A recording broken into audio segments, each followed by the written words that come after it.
Hallo Freunde! Die Geschichte von Arlo beginnt in einem kleinen Tierheim am Rande der Stadt. Er wurde mit Geburtsfehlern geboren, und sein ungewöhnliches Aussehen zeichnete ihn von anderen Kätzchen aus. Seine Vorderbeine waren kürzer als gewöhnlich, was ihm eine leicht gebeugte Haltung gab, und sein Fell war ein Patchwork von Blumen, das es wie ein lebendes Kunstwerk aussehen ließ. Trotz seines einzigartigen Aussehens war Arlos Herz voller Liebe. Die Mitarbeiter des Tierheims wussten, dass es nicht einfach sein würde, ein liebevolles Zuhause für Arlo zu finden. Sie verbrachten zusätzliche Zeit mit ihm und füllten ihn mit Liebe und Fürsorge aus, in der Hoffnung, seine körperlichen Unterschiede auszugleichen. Arlo erwiderte ihre Liebe, schnurrte und steckte ihre Nase in ihre Hände, aber in seinen Augen war es immer nachdenklich. Er schien zu wissen, dass er etwas Besonderes erwartet. In der Zwischenzeit durchforstete Davy die Websites von Tierheimen auf der Suche nach einem Kätzchen, das nach Hause gebracht werden konnte.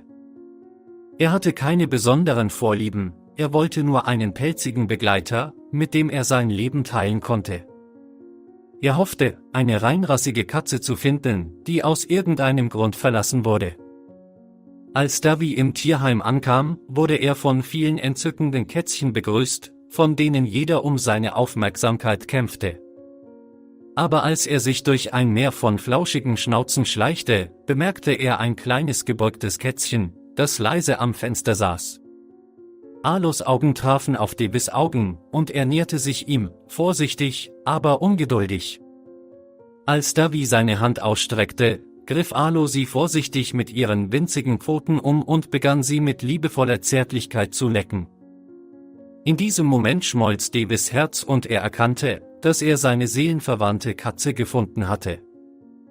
Die Papierarbeit wurde schnell erledigt, und Davy verließ das Tierheim, indem er Arlo in seinen Armen befüllte. Die Mitarbeiter des Tierheims versammelten sich umher und verabschiedeten sich herzlich von ihrem geliebten Arlo. Tränen traten ihren Augen auf, als sie ihn gehen sahen, wohl wissend, dass er endlich in ein Haus ging, in dem er geschätzt werden würde. Sie haben sich an ein tapferes kleines Kätzchen gebunden, das ihnen trotz ihrer körperlichen Einschränkungen die Kraft der Liebe zeigte. Als sie in Davys Landhaus ankamen, wurde Arlo schnell in eine neue Umgebung eingewöhnt.